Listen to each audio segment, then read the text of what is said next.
give me some key words in the book of Deuteronomy as a brief, quick review. What are a few words that would come to mind in the book of Deuteronomy to remind us what this book is about?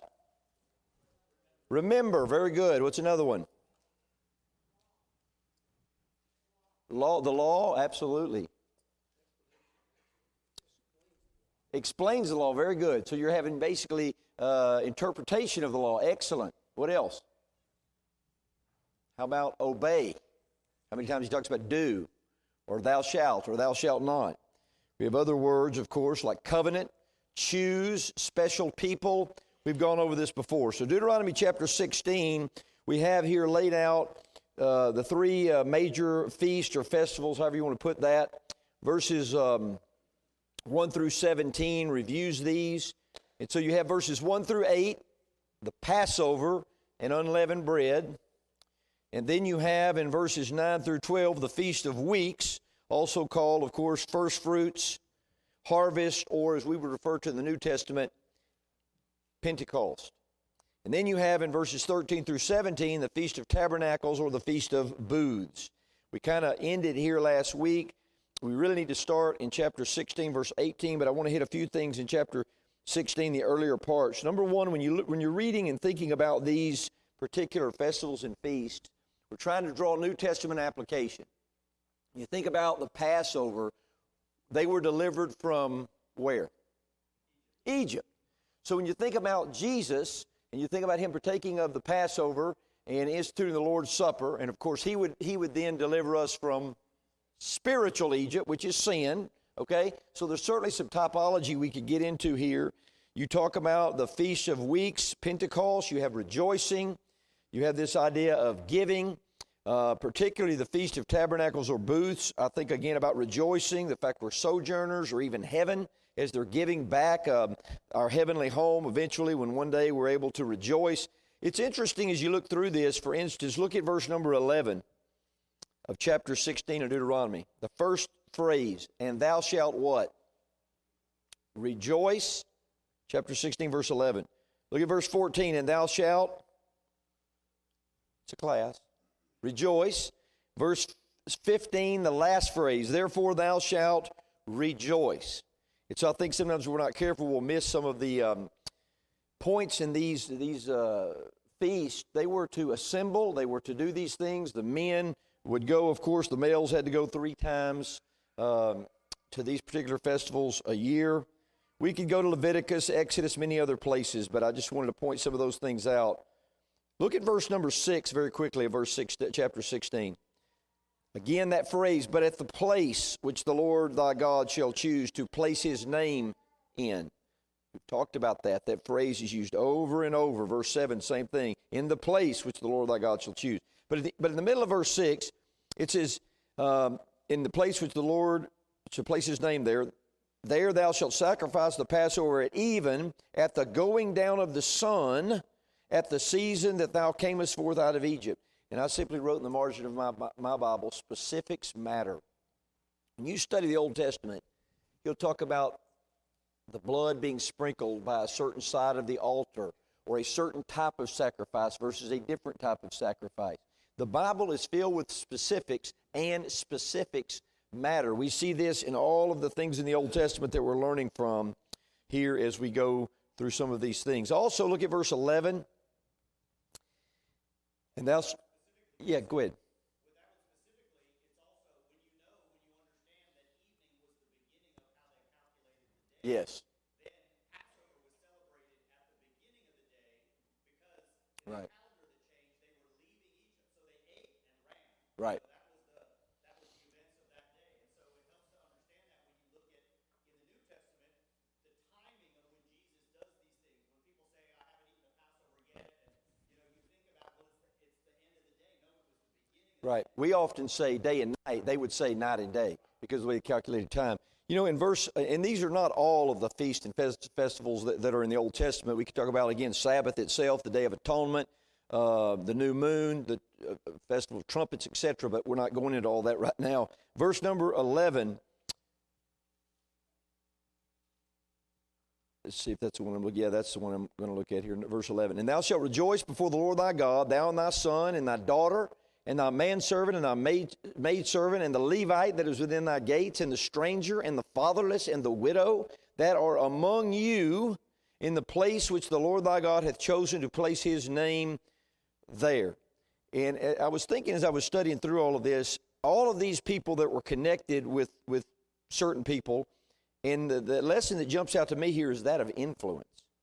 Hebrews 10:24 says what, Brother Kyle? You want to read that or quote it? Hebrews 10:24. Think about influence. Also, 1 Peter 3:16. Logan, would you read 1 Peter 3:16? Again, think of influence. And so he's saying here, not only do you do these things, but your son, your daughter, your manservant, your maidservant, the stranger, the father, all these people, notice, that are among you in the place which the Lord shall choose. All right? Hebrews 10:24.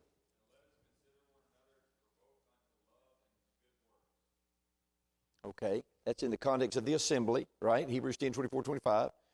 Now, before we go to 1 Peter 3, if we're singing out in a little bit in our worship, and you're singing so softly no one can hear you, including maybe even yourself or the person right beside you, that's a problem. How are you going to teach and admonish? On the other hand, if you're screaming so loud that everybody's ears or drums are bursting, that's a problem too. The point is, we sing out, we speak out. And so we need to participate. Our influence, even in our singing, our children notice that. People notice that if the singing is good because we're all engaged, just as a practical example. 1 Peter 3:16.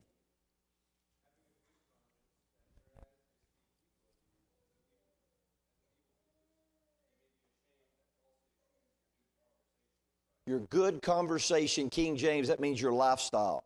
So in other words, we live in such a way to have influence. I saw that, I thought about that. Verse 12 then, again, our theme word, and thou shalt remember, used all throughout this book. It's a book about remembering that thou was a bondman in Egypt, and thou shalt observe and do, there's another key word, these statutes. Then he gets into the Feast of Tabernacles or Booths. You can go to, if you want to take notes by verse 13, Nehemiah 8, 13 to 18 really addresses this pretty well. This end of the harvest. And again, in this context, there's going to be, and we'll talk about it a little bit later, we've talked about it before, great giving and rejoicing because of the blessings of God. In fact, go down to verse 16. This maybe says it the best. Chapter 16, verse 16. 3 times in a year shall all the males appear before the Lord thy God in the place which he shall choose, in the feast of unleavened bread, and in the feast of weeks, and in the feast of tabernacles. What a great summary of this chapter so far. And thou shalt not appear before the Lord what? Empty. So we give as we've prospered. We talked about this last week. 1 Corinthians 16, 2 Corinthians chapter 8 and chapter 9, particularly 2 Corinthians 8, about verse 5, I believe it is. They first gave themselves. So when you give yourself to God, then you're going to give to God according to what you do or don't have. You're going to give according to your blessings. And then it says in verse 17, every man shall give as he is able. That reminds us of the New Testament teaching, which is what? Not tithing, but giving as we've prospered. Okay? What does that mean? Well, it means you give as you prosper. I don't think there's a set percentage, but I can tell you, you need to think about these things. The new covenant's greater than the old covenant. And but you have to deal with these things and make sure you're giving as you should give of your time, energy, but also money. Every man shall give as he is able, according to the blessing of the Lord thy God, which he hath given thee. So the more you're blessed, the more you should want to give, but you also should want to give when you maybe are struggling, because in 2 Corinthians 8, what does it say they gave out of? Their deep poverty, even above which they were able. We talked about that again last week. Okay, chapter 16, verse 18. Now, this section, 16:18 through 18:22, I have labeled authority principle. If you break it down a little bit more, chapter 16:18 through 17:13 is the judiciary. We're going to deal with judges. So you could say, you're going to deal with the righteous judges are required, verses 18 through 20. All right, let's look at 18 through 20. Judges and officers shalt thou make thee in all thy gates, which the Lord thy God giveth thee throughout all the tribes, and they shall judge the people with just judgment. Thou shalt not wrest judgment, twist it. Thou shalt not respect persons, neither take a gift, a bribe, for a gift doth blind the eyes of the wise and pervert the words of the righteous. That which is altogether just shalt thou follow, that thou mayest live and inherit the land which the Lord thy God giveth thee. Of course, he had addressed this earlier in chapter 1 of Deuteronomy, verse 15 and following, putting in judges. Book of Proverbs talks a lot about just judges. What is the purpose of government, which is one of the three divine institutions? The home, we have the home, the government, and the church. What's the purpose of government? That's what Romans 13 says. Romans 13, 1 and following says the purpose of government is to punish evildoers as opposed to those that are doing good. Now, do all governments do what they should do? Sadly, no. Same as all homes don't do what they should do, and the same as the church, even in the Lord's church, sadly, because that's the only church there is, doesn't do what it ought to do sometimes. But a government doing what it ought to do is designed to do a certain thing. If you have corruption in the court systems, let me tell you something, you got a problem. There are countries you go to, Mexico, wherever it is, that, there's bribery, lots of bribery involved in stuff, to even be able to, do certain things. Christians are not to be involved in all of that. Again, Proverbs talks highly about these things, but the Old Testament talks about them. Man, that would be a tough situation to have this kind of corruption. It's one of the things that gives me some great joy about the things that have happened in the last few days in our country is because it seems like a resetting of some of the injustices that we've seen, where you could have large-scale corruption. So it's not a big deal. Brethren, come on now. The press secretary was a lesbian. The guy over the transportation department was a flaming homosexual. And the person over the Department of Health was a quote-unquote transgender. You're telling me we didn't have corruption going on in this country at the highest level? Give me a break. And so when you see some things, if you don't see that, what's going on the last number of years in this country, then you haven't been awake. But there's been a lot of Americans awake, thankfully. Been some changes. You think Satan's going to take a nap now? He's going to work even harder to destroy things that are decent. You see it here. You can't have corrupt judges or you've got a real problem. Okay, now notice the connection. Verse 21, 16:21 through 17:7 is the abominations are prohibited in the land of Canaan and condemned. Remember, what is the book of Deuteronomy about? They are about to enter into the land of Canaan, and God, or through Moses, is telling them, listen, I'm telling you, remember the truth, do the truth, don't do like the Canaanites. There's a reason we're about to wipe them out, because they did not obey God, and if we don't obey God, God will wipe us out too. So this is the book that is, he's given these sermons or speeches before they enter into the land. Verse 21, think about this. Thou shalt not, there it is again, all throughout Deuteronomy, thou shalt not. Thou shalt not plant thee a grove in any trees near unto the altar of the Lord thy God, which thou shalt make thee. Neither shalt thou set thee up any image, think about idolatry, which the Lord thy God, what does it say? Hateth. Are there things God hates? Yeah. How do you know what he hates? You have to read his book. Chapter 17, verse 1, it keeps going. Thou shalt not sacrifice unto the Lord thy God any bullock or sheep wherein is blemish or any evil favoredness, for that is an abomination unto the Lord thy God. That word abomination is used a lot in this book too. If there be found among you within any of thy gates, which the Lord thy God giveth thee, man or woman that hath wrought wickedness, that means done it, in the sight of the Lord thy God, that's where wickedness takes place, in transgressing his covenant, that law that was spoken of earlier, and hath gone and served other gods and worshipped them, either the sun or moon or any of the host of heaven, which I have not commanded, and it be told thee that thou hast heard of it and inquired diligently. Think about the justice in this. We're making sure something is the case. And behold, it is true, and the thing certain, that such, there's that word again, abomination is wrought in Israel. I'm going to read down through verse 7, verse 5 of chapter 17 of Deuteronomy. Then shalt thou bring forth that man or that woman, we're talking about individual accountability, which hath committed the wicked thing unto the gates, even that man or that woman, and thou shalt stone them with stones till they die. Now this is Old Testament. We're under the New Testament. The principles, though, should teach us. Verse 6. At the mouth of two witnesses or three witnesses shall he that is worthy of death be put to death, but at the mouth of one witness he shall not be put to death. The hands of the witnesses shall be first upon him to put him to death, and afterwards the hands of all the people. Don't miss the last phrase of verse 7. So thou shalt put the evil away from among you. Does that not remind you of Achan, when they didn't put the evil away and then they died there trying to go into Ai? Okay, look at a few lessons here. Chapter 17, or really 16, 21 through 17, 17. And I get down to chapter 17, verse 1. I want you to understand there are sacrifices. There are different types of sacrifices, acceptable, unacceptable. Let's make some New Testament application. What verse in the New Testament is your mind probably running to if you study a lot? Somebody said it. Romans 12, very good. Romans 12, beginning in verse 1. Let's turn over there and look at that. Romans 12, beginning in verse 1. Again, we're studying this to make application from the Old Testament. Well, Jason, why would you do that? Because Romans 15:4 says the things written aforetime were written for our learning, that we through comfort and patience of the Scriptures might have hope.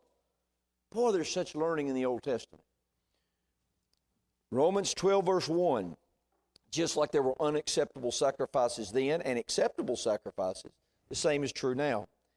I beseech you, therefore, brethren, by the mercies of God, God's pity, that you present your bodies a living sacrifice, holy, acceptable unto God, which is your reasonable service. And be not conformed to this world, but be ye transformed by the renewing of your mind, that you may prove what is that good and acceptable and perfect will of God. For I say, through the grace given unto me, to every man that is among you, not to think of himself more highly than he ought to think, but to think soberly. And he goes on and talks about the one body of the various members, and he talks about many things. But the point is, we're to be a living sacrifice. What does 2 Samuel 24:24 say? Kind of a famous verse. You may not be thinking about it a whole lot, but you need to mark that one in your Bible. 2 Samuel 24:24. Anybody know it? Go ahead. No, I know it. Yeah. Right. I will not offer unto the Lord that which doth cost me nothing, right? We talked about this, and you think about, again, the giving and our time and sacrifices to the Lord. And it's a big deal. We have to analyze and reflect on these things in our singing, in our giving, in our meditation upon the Lord's Supper, in coming together regularly as we assemble as the Lord's church. Any thoughts, comments, questions on some of the things we've brought up or talked about so far? It's a class. I know you're thinking something. Where's Brother Miller? Oh, Brother Miller's preaching today. He always has good comment. What do you have? Anybody have anything? You do, don't you? But you ain't gonna say it. Okay. Okay. Again, I think about our worship, John 4:23 and 24, singing, the fruit of our lips, Hebrews 13:5 and 6. So many good things to think about. Look at verse 4 of chapter 17. Somebody's involved in this sinful thing going on, and it says in verse 4, don't worry about it, just go ahead and tar and feather them, because it doesn't matter if it's true or not true. Is that what Deuteronomy 17:4 says? No, it doesn't say that. What does it say you're supposed to do? You need to make sure it's true. Newsflash, some people lie. Don't just believe anything. In fact, the Bible commands us to believe the best. 1 Corinthians 13, hopes all things, believes all things. That doesn't mean you believe something's wrong when you know it's wrong. No, you deal with that. But you should want to believe the best until you can. And so here he says, but you also don't ignore it. You got to dig into this. What's going on here? Let's get to the bottom of the situation. You inquire diligently. Well, the same thing, 1 Thessalonians 5:21. Prove all things, hold fast that which is good. I'll tell you something I think sometimes we struggle with in the church, and I've heard a lot of, what I'm going to say, good brethren struggle with this because they don't know what's in the Bible maybe. You don't receive an accusation against an elder without it being with several witnesses. Someone comes up and says, I'll tell you one thing, that Dink McDonald, whoa. You better get you a couple more witnesses here, or you're violating 1 Timothy chapter 5, verse number 19, because even that goes back to Old Testament principles here. You don't just receive a railing accusation except it be in the mouth of 2 or 3 witnesses. This thing's going to be established, and if it's true, it'll be dealt with. Even of elders, it says, Paul told Timothy, those that sin rebuke before all. But the point is, we need to make sure that we're following all the Scriptures say, including honest evaluation of a situation. Because after all, don't we want to do what is right? The answer is what? Yeah, I figured y'all would say yes. Okay. But if someone has to be punished, and it comes down to it's the facts of what's going on, what does verse 6 say in the Old Testament is to happen to this person? They were what? They were worthy of death.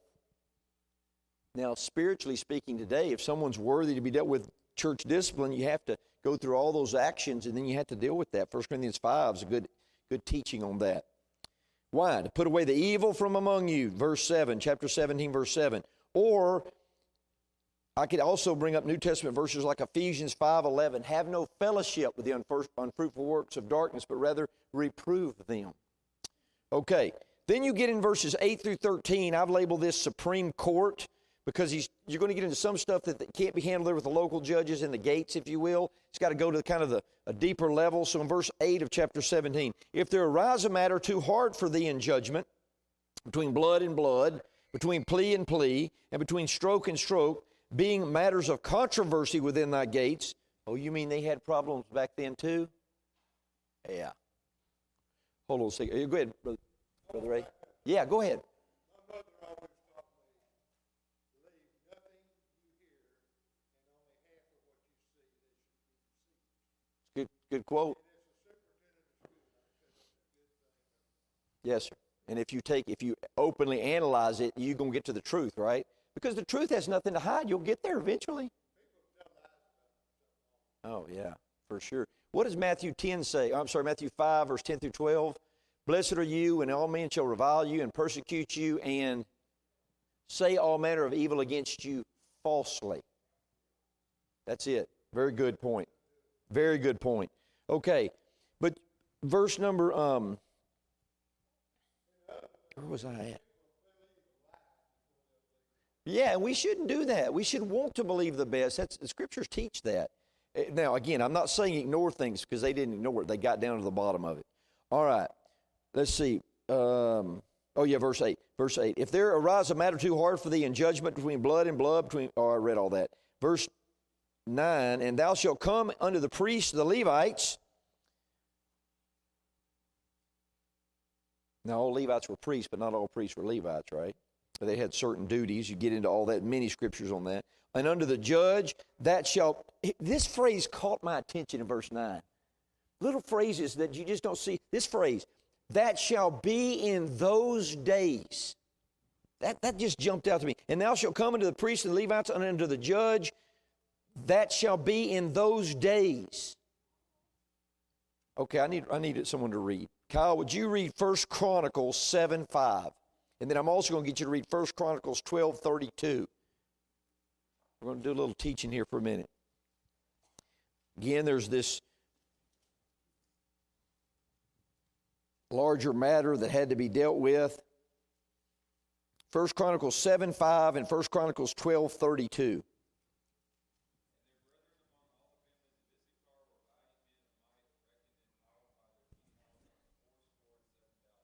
So men of Issachar, well, what kind of men? Valiant men. Look at 12:32. Y'all think I'm crazy when I make things practical, but I'm not.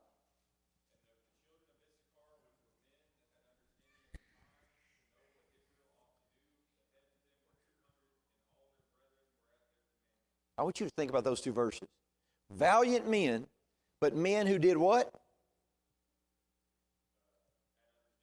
Had an understanding of the times to what Israel ought to do.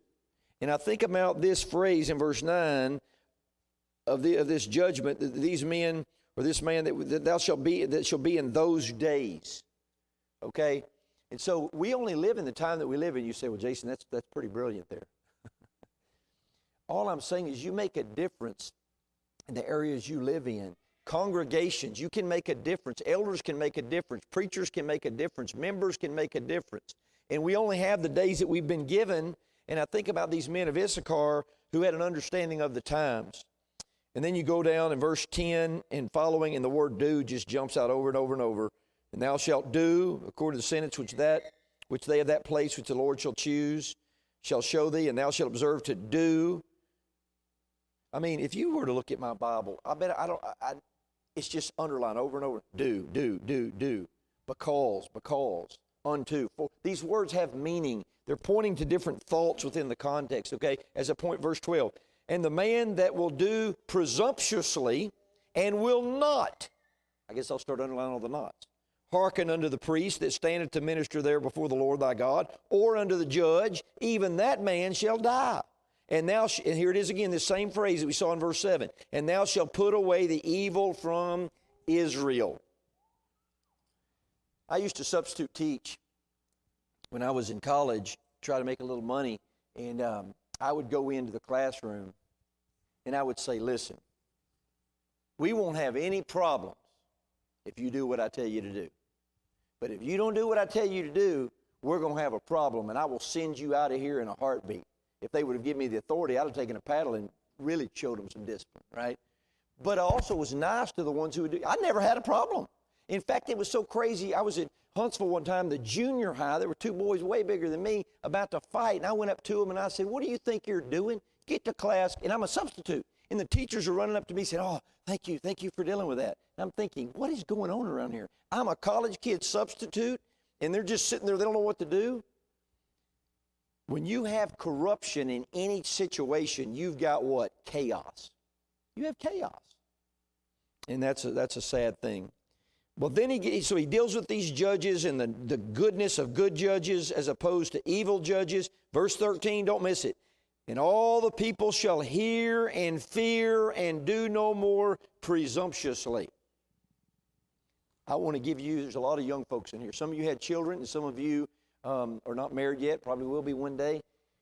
Raising children is difficult, but I'm going to give you the key word to the whole thing. You ready? Consistency. Consistency. When they do good, you praise them, you love them, you hug them, you make them feel loved and appreciated. When they do wrong, you discipline them, but it all comes back to consistency. That's what God is consistent. His word is consistent. And when it's taught and upheld consistently, it's a beautiful thing. So beautiful. Okay, chapter 17, verses 14 through 20, you have a theocratic king, because of theocracy, right? They were a theocracy. God was the king until they later rejected God and chose a king. But theocratic king, a king under God's control, is foretold in chapter 17, 14 through 20. So you have prophecy. He's going to foretell, listen, one day you're going to reject me and choose a king. I'm just telling you it's going to happen. And when that happens, here's what that king should do. Yes, sir.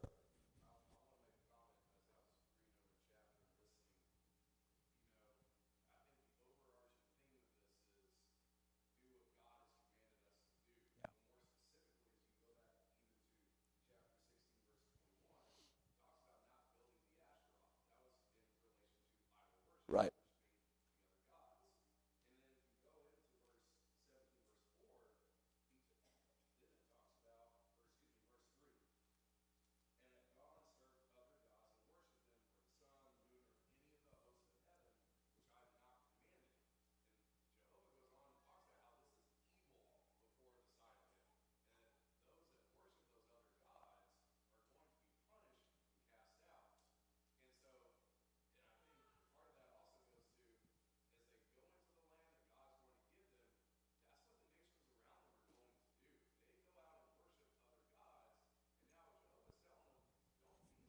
Right.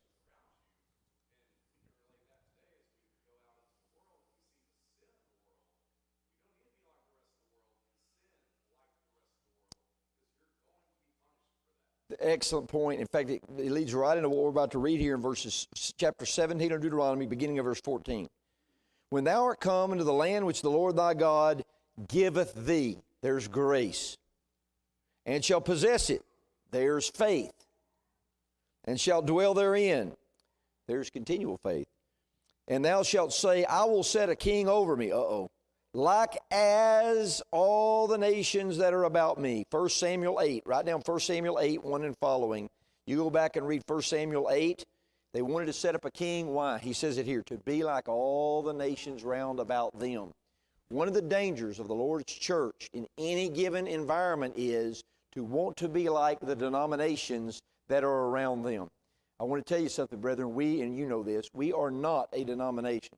The Lord's church is the Lord's church, okay? Those caught up in false religion have some things right and some things wrong, and we need to make sure that we're not using them as our standard, because that's what happened. They said, well, all these other people have kings. We want a king to be like all the other nations, okay? In chapter 17, verse 15, if thou shalt in any wise set him a king over thee, in other words, it's going to happen, I'm telling you, but when it happens, here's what you need to do. Whom the Lord thy God shall choose, one from among thy brethren shalt thou set a king over thee. Thou mayest not set a stranger over thee, which is not thy brother. Do you know how many people in the liberal movement that's happened over the last number of decades, and particularly with Wild in the 70s and 80s, do you know how many times they would do pulpit swapping with denominational preachers? Well, how can you take a denominational preacher who maybe believes in Calvinism, that babies are born in sin, which that's false. They believe in premillennialism, the idea that Jesus will set up a kingdom on earth for 1,000 years and a physical secular kingdom as opposed to the Lord's church, or any other false doctrine, and then put them in the pulpit of the Lord's people. But yet there's people that have done that. And so I guess they don't read Deuteronomy, because even in the Old Testament we realize we shouldn't be doing that stuff. Verse 16, but he shall not multiply horses. One of my favorite verses in all the world is Joshua 11:6. Joshua 11:6. Jackson, would you read that? Joshua 11:6. And then Morgan, would you read Proverbs 3, verse 5? He said, don't multiply horses, nor cause the people to return to Egypt. Think of Egypt as sin. Again, he's talking about physical Egypt, but we're making application. To the end that he should multiply horses. For as much as the Lord hath said unto you, ye shall henceforth return no more that way. That'll preach. Don't return to the way of sin. Okay. Joshua 11:6.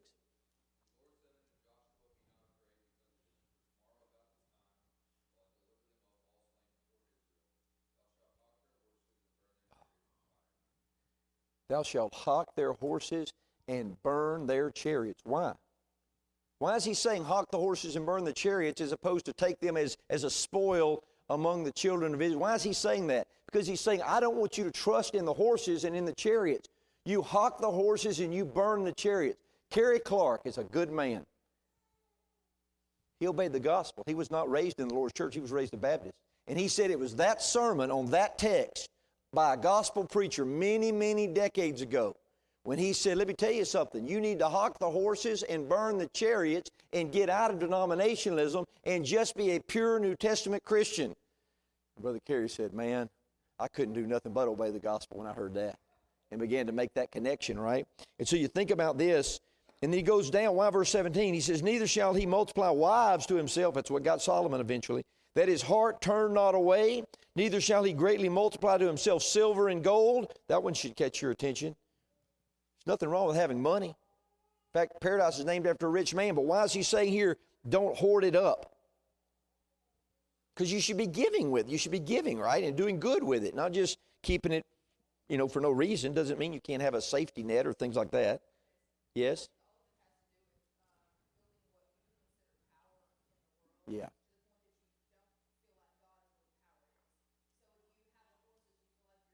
That's exactly what it is. Right.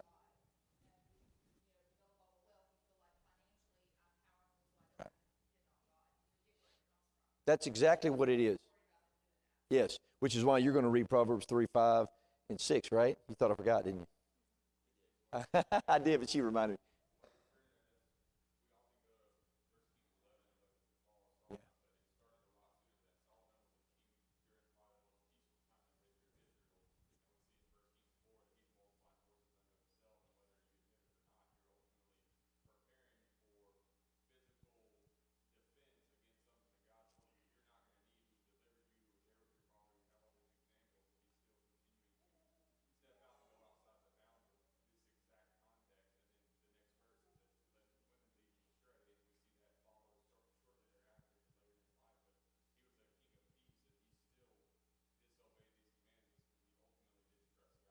Yes. And you're going to see in a minute what the key was for him to trust God in a few verses. Go ahead.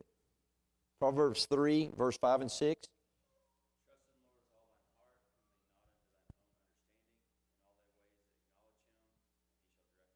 There's the key, right? Now notice the rest of the verses here in verse number 17. Neither shall he multiply wives to himself, that his heart turn not away. Neither shall he greatly multiply to himself silver and gold. And it shall be when he sitteth upon the throne of his kingdom, here it is, that he shall write him a copy of this law in a book out of that which is before the priests and Levites. And it shall be with him, and he shall read therein all the days of his life, that he may learn to fear the Lord his God, and to keep all the words of this law and these statutes. Here it is, to what? To do them. That his heart be not lifted up above his brethren, and that he turn not aside from the commandment to the right hand or to the left, to the end that he may prolong his days in his kingdom, he and his children in the midst of Israel. So when you think about God's law, when read and studied and followed, keeps a person, number one, humble, number two, faithful to God, and oftentimes it can prolong your days because you don't get into types of sins that take you out early. And so you think about all throughout the Old and New Testament, these teachings are given to elders, deacons, preachers. 1 Timothy 1:9, you see that elders are to hold fast to the Word of God. They are to hold to that. Titus 1:9. Deacons, 1 Timothy 3:9, and as well as preachers, 2 Timothy 1:13. In fact, Josiah, would you read 2 Timothy 1:13 just as a combination of all that before we go into chapter 18? 2 Timothy 1:13.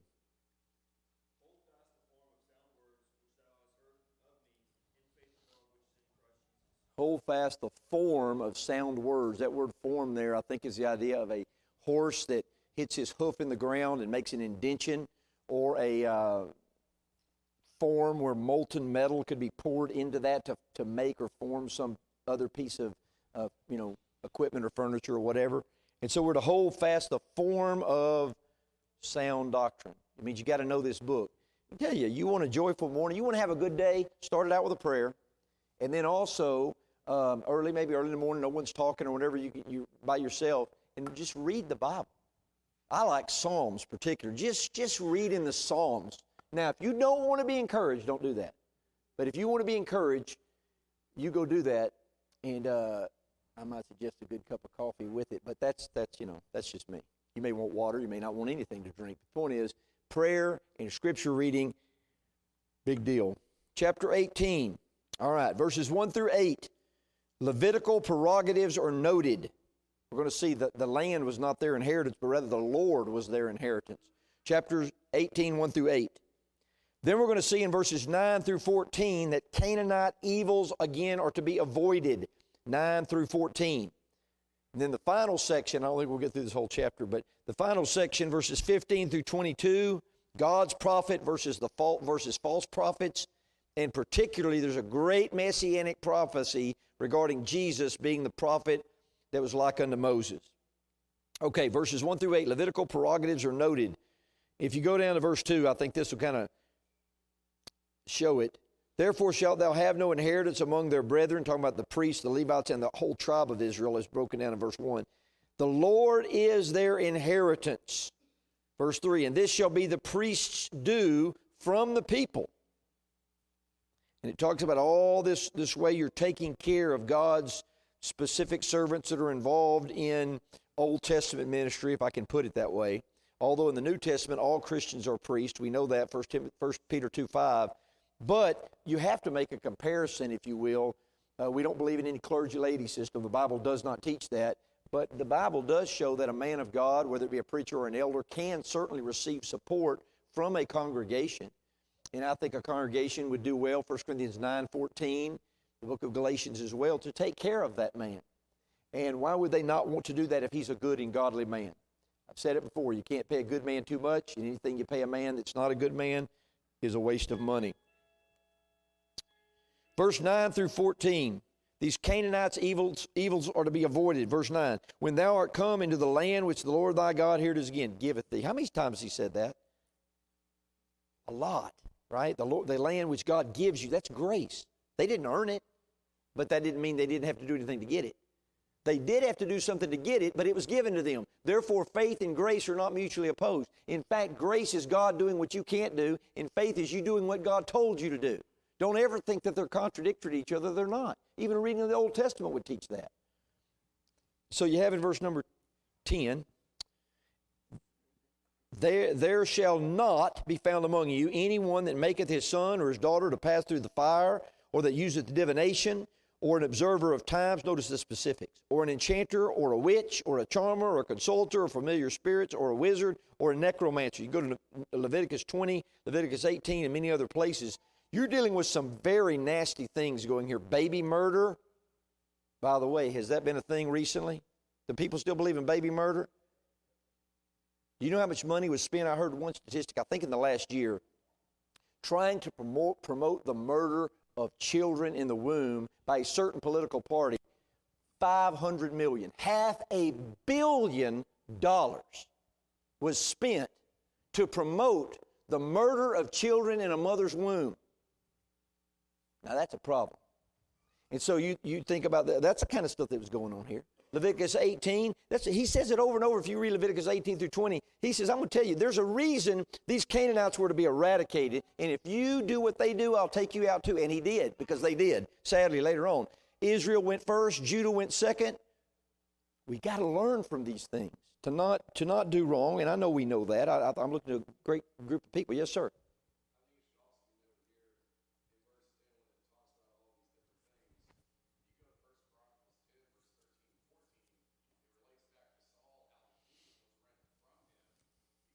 Yes.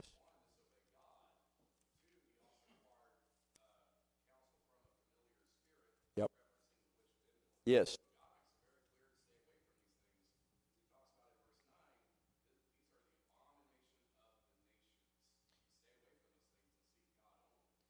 Yeah, we were on a trip one time through my business, and they had a little table set over there in the corner. You could get these little gifts or do these little things, and it was one of these card readers and kind of wizard type people. You think I'm going over there doing that, even to be silly? No, I'm not dealing with that. Deuteronomy 9, verse 4. Speak not thou in thine heart, after that the Lord thy God hath cast them, the Canaanites, out from before thee, saying, for my righteousness the Lord hath brought me in to possess this land. He says, here's why I had to take them out, God says. But for the wickedness of these nations, the Lord doth drive them out from before thee. Here's where it begins. It begins with you. It begins with your family. It begins in the local congregation. It begins in the Lord's church, and then it goes out to communities and counties and cities and states and the world. That's how it happens. And you can't make excuses and say, well, my grandparents did this, or my best friend did this, or my wife did. No, you got to make the decision individually and then begin to go from there. Verse 12 through 14, for all that do these things are an abomination unto the Lord. And because of these abominations, the Lord thy God doth drive them out from before thee. Thou shalt be perfect with the Lord thy God. Whoa. Does that mean sinless? Of course not. No one can be sinless. But it means faithful. And when you're wrong, you repent. You don't live in sin. Matthew 5:48, Jesus said the same thing. Be ye perfect as your Father which is in heaven is perfect. It does not mean without sin. It can't mean that. But it means you have to live like you're supposed to live. And when you're wrong, you know what you do? You ask God to forgive you, you repent, and you do better. And you don't give up. That's the key to Christianity. Key to the Old Testament system too, as far as faithfulness. Verse 14, we'll stop here. For these nations which thou shalt possess hearkened unto observers of times and unto diviners, but as for thee, the Lord thy God hath not suffered thee so to, help me, do. I'm convinced if a person would just read the book of Deuteronomy, just sit down and read the book of Deuteronomy, they could not be someone who believes in liberalism or false religion unless they just are not thinking through certain specifics. We'll pick up with 18:15 next time, but what do we, anybody have a comment as we close? A thought? Let's just do right. Go to heaven. That sounds good, huh? Thank you.